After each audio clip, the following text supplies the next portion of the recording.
So it is raining and we are waiting to when will rain will stop and we will go to home.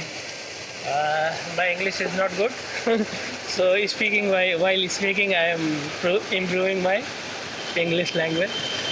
So if there is wrong, then please comment in my video.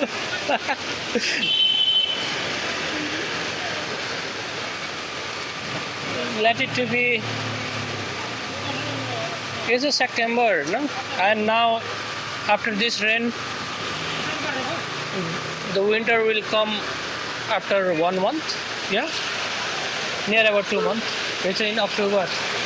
In foreign countries like Turkey or other countries, there is a snowfall and winter has started there in European sides, and it's in Nepal after October and November. Yeah, I think this the winter start perhaps.